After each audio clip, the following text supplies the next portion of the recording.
Welcome to today news. అన్నమాచార్యులు స్వామి వెంకటేశ్వరుడు శ్రీనివాసుని మీద సుమారు 32,000 సంకీర్తనలు రచించారు ప్రముఖ వాగ్గేయకారులు. మరి వారి పేరు మీద వరంగల్లో ఏర్పడినటువంటి అన్నమాచార్య అకాడమీ సంబంధించిన వ్యవస్థాపక అధ్యక్షులు సూత్రపు అభిషేక్ గారు వారు మనతో పాటుగా ఉన్నారు. ఈ ఆదివారం నాడు శ్రీనివాస కళ్యాణం వరంగల్లో అత్యంత వైభవంగా ఏర్పాటు చేశారు. ఈ కళ్యాణానికి సంబంధించినటువంటి విశేషాలను వారిని అడిగి తెలుసుకుందాం. సార్ నమస్తే. సార్ నమస్కారం అండి. సార్ చెప్పండి, ఈ శ్రీనివాస కళ్యాణం ఏ రోజు జరుగుతుంది, విశేషాలు ఏంటి, ఎక్కడ జరుగుతుంది? గత 7 సంవత్సరాలుగా అంటే 2019లో మా అన్నమాచార్య ఆర్ట్స్ అకాడమీ అన్నమయ్య సాహితీ కళా వికాస పరిషత్ ప్రారంభమైంది. మీ అందరికీ సుపరిచితులైనటువంటి కళా తపస్వి కె విశ్వనాథ్ గారి చేతుల మీదుగా ప్రారంభించినటువంటి సంస్థ వందల కార్యక్రమాలు చేసుకుంటూ దేశవ్యాప్తంగా కూడా కార్యక్రమాలు అనేక కచేరీలు నా ఆధ్వర్యంలో చేస్తూ ఉన్నాము. అదేవిధంగా ఆధ్యాత్మిక కార్యక్రమాలు అంటే సాంస్కృతిక కార్యక్రమాలే కాకుండా ఆధ్యాత్మిక కార్యక్రమాలు కూడా అంటే శ్రీనివాస కళ్యాణాలు లాంటివి దేశంలో ఉన్నటువంటి పలు ప్రాంతాల్లో ఇప్పటివరకు నిర్వహించడం జరిగింది. మరి మన అన్నమాచార్య ఆర్ట్స్ అకాడమీ ఆధ్వర్యంలో వరంగల్ జిల్లాలో బహిరంగ వేదికలపై సామాన్య ప్రజలకు కూడా చేరేటట్టు శ్రీనివాస కళ్యాణం అనేటువంటి 4 సంవత్సరాల నుంచి చేస్తూ ఉన్నాము. ఇది 4వ సంవత్సరము. ఈ సంవత్సరము వెంకటేశ్వర గార్డెన్స్లో 28వ తారీఖు అంటే ఈ ఆదివారం రోజున చేస్తూ ఉన్నాం.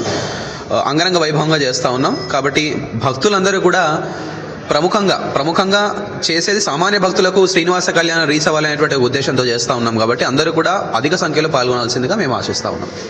శ్రీనివాస కళ్యాణంలో పాల్గొనడం ద్వారా భక్తులకు కానీ సమాజంలో కానీ ఇలాంటి నిర్వహించడం ద్వారా ఎలాంటి ఆధ్యాత్మిక అనుభూతి వారికి లబ్ధి చేకూరుతుందని మీరు అనుకుంటున్నారు? అంటే ఇప్పుడు మనం సత్యనారాయణ వ్రతం చేస్తాం, తర్వాత కేదారేశ్వర వ్రతకల్పన చేస్తాం, లేకపోతే వరలక్ష్మి వ్రతం చేస్తాం. ఇవన్నీ కూడా ఇంటి పట్టున ఉన్నటువంటి చేసుకునేటువంటి కార్యక్రమాలు. ఈ రోజున ఆధ్యాత్మిక కార్యక్రమాలు అంటే ఒక నలుగురు పిలిచి చేద్దామంటే అదొక వ్యయ ప్రయాసాలు కావచ్చు, టైం తోడు. కాబట్టి ఇంకా వేరే ఒక అనేకమైనటువంటి పరిస్థితులు ప్రభావితం చేస్తూ ఉన్నాయి. కానీ శ్రీనివాస కళ్యాణం కూడా నిత్య కైంకర్యంగా జరగాలి. నిత్యం స్వామివారికి జరిగేటువంటి ఒక కైంకర్యం సత్యనారాయణ వ్రతం లాగా జరగాలి. ఎందుకంటే స్వామివారి అమ్మవార్లను పెళ్లాడేందో వారి కోసమో లేకపోతే వారి సంతోషం కోసం కాదు, లోక కళ్యాణార్థం కళ్యాణం అమ్మవార్లను చేసుకున్నారు. కాబట్టి అందరికీ ఉపయోగపడే విధంగా అందరికీ స్వామివారి కృప ఎల్లప్పుడూ ఉండాలనేటువంటి ఒక ముఖ్యమైనటువంటి ఉద్దేశంతో బహిరంగంగా సామాన్య ప్రజలందరినీ కూడా ఇన్వాల్వ్ చేస్తూ అనేక కళాకారులను కూడా ఇన్వాల్వ్ చేస్తూ అందరికీ చాలా మందికి అవకాశాలు ఇస్తూ మా అన్నమాచార్య ఆర్ట్స్ అకాడమీ మేము ప్రతి సంవత్సరం కళ్యాణం చేస్తున్నాము. దీని ద్వారా కేవలం ఒకటే ఒక ఉద్దేశం అండి, లోక కళ్యాణార్థం చేసేటువంటి కార్యక్రమమే తప్ప సొంత లబ్ధి కోసం అనేటువంటిది ఎటువంటిది కాదు. సో కాబట్టి సామాన్య ప్రజలకు కూడా స్వామివారి కృప ఉండాలనేటువంటి ఒక ఉద్దేశం. ఈ కళ్యాణంలో పాల్గొనాలనుకున్నటువంటి భక్తులు ఏ విధమైనటువంటి అంటే రుసుము చెల్లించాల్సి ఉంది, ఎలా ప్రిపేర్ అయ్యి రావాల్సి ఉంటుంది? శ్రీనివాస కళ్యాణము ఏదైతే మనం చేస్తున్నామో దానికి ఎటువంటి రుసుము కానీ ఎంట్రీ ఫీజులు కానీ టికెట్ కానీ ఎటువంటిది పెట్టట్లేదు. ప్రముఖులు, ఆధ్యాత్మికవేత్తలు, కల్చరల్ డిపార్ట్మెంట్కి సంబంధించినటువంటి వారు అంటే సాంస్కృతిక ప్రముఖులు అందరూ కూడా పాల్గొంటా ఉన్నారు. అయినప్పటికీ ప్రముఖులైనా నార్మల్ ప్రజలైనా సరే అందరూ కూడా స్వామివారి భక్తులే. మొదట మన అందరం స్వామివారి భక్తులమే కాబట్టి ఎటువంటి రుజుము కావచ్చు, టికెట్ కావచ్చు ఎటువంటిది కూడా పెట్టట్లేదు. అందరూ సాంప్రదాయబద్ధమైనటువంటి దుస్తులతో మాత్రమే వేదిక వద్ద విచ్చేసి అందరూ స్వచ్ఛందంగా కళ్యాణంలో పాల్గొని స్వామివారి తీర్థ ప్రసాదాలు, కంకణాలు, తలంబ్రాలు అన్ని కూడా తీసుకుని వెళ్లాల్సిందిగా కోరుతున్నాం తప్ప దీనికి ఎటువంటి రుజుము కానీ ఎటువంటిది లేదు. ఇంటి దగ్గర నుంచి కూడా ఏవి కూడా తీసుకురావాల్సిన అవసరం లేదు, అన్ని కూడా మేమే సమకూరుస్తాం. ఈ శ్రీనివాస కళ్యాణంతో పాటుగా అన్నమాచార్య ఆర్ట్స్ అకాడమీ ఆధ్వర్యంలో అన్నమాచార్య భావ ప్రచారానికి, భావ వ్యాప్తికి ఎలాంటి కార్యక్రమాలు సంవత్సర పొడుగుతా మీరు నిర్వహిస్తూ ఉంటారు? అన్నమాచార్య జయంతిని కూడా మేము ప్రతి సంవత్సరం కూడా మేలో వైశాఖ మాసంలో చేస్తూ ఉన్నాము. వైశాఖ పౌర్ణమి రోజున స్వామివారి జన్మదినం ఉంటుంది ప్రతిసారి. దాన్ని పురస్కరించుకొని అన్నమాచార్య ఆర్ట్స్ అకాడమీ మా సంస్థ యొక్క వార్షికోత్సవాన్ని కూడా 7 సంవత్సరాలుగా చేస్తూ ఉన్నాము.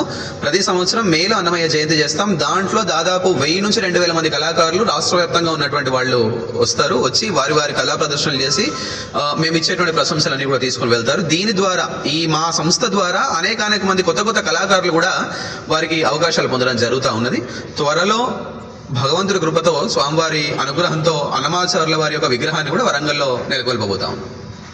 అన్నమాచార్య ఆర్ట్స్ అకాడమీ ఆధ్వర్యంలో చిన్నపిల్లలకు కానీ స్థానికంగా ఉన్నటువంటి విద్యార్థులకు కానీ ఏమైనా వీరి భావ ప్రచారానికి కానీ సంగీతంలో కానీ ఏమైనా శిక్షణ ఇవ్వడానికి ఉచితంగా కానీ గ్రామీణ ప్రాంతంలో కానీ మీరు ఏమైనా ఆ విధమైనటువంటి ప్రయత్నం చేశారా? ఎస్ అంటే కరోనా టైంలో, ముఖ్యంగా కరోనా పీరియడ్లో 1 సంవత్సరం పాటు మేము ఆన్లైన్ అండ్ ఆఫ్లైన్ క్లాసెస్ కూడా తీసుకోవడం జరిగింది. ముఖ్యంగా చాలా మంది కళాకారులకు ఉచితంగా లేకపోతే నామినల్ ఫీజుతో తీసుకోవడం జరిగింది. ఇప్పుడు ప్రస్తుతానికి నా కచేరీలో నేను బిజీ ఉండడం వల్ల ఆపేశాను. త్వరలో అంటే ఫ్యూచర్లో ఇంకా అన్నమాచార్య విగ్రహ ప్రతిష్టాపన అయిపోయాక ముఖ్యంగా హరిజన గిరిజన వాడల్లో కూడా అన్నమాచార్య సంకీర్తనలు తీసుకెళ్లాలనేటువంటి ఒక ఉద్దేశంతో అందరికీ కూడా ఉచితంగా క్లాసెస్ అవన్నీ వర్క్షాప్స్ అవన్నీ చేద్దామనే ఉద్దేశం ఉంది. చూడాలి స్వామివారి అనుగ్రహం. సో అదండి, మనము సూత్రపు అభిషేక్ గారితో మాట్లాడినప్పుడు వారు నిర్వహించబోయే శ్రీనివాస కళ్యాణానికి సంబంధించినటువంటి వివరాలతో పాటుగా అన్నమాచార్య ఆర్ట్స్ అకాడమీ ఆధ్వర్యంలో ఎలాంటి ఆధ్యాత్మిక సాంస్కృతిక కార్యక్రమాలు నిర్వహిస్తున్నారో వారు చెప్పారు. ధన్యవాదాలండి.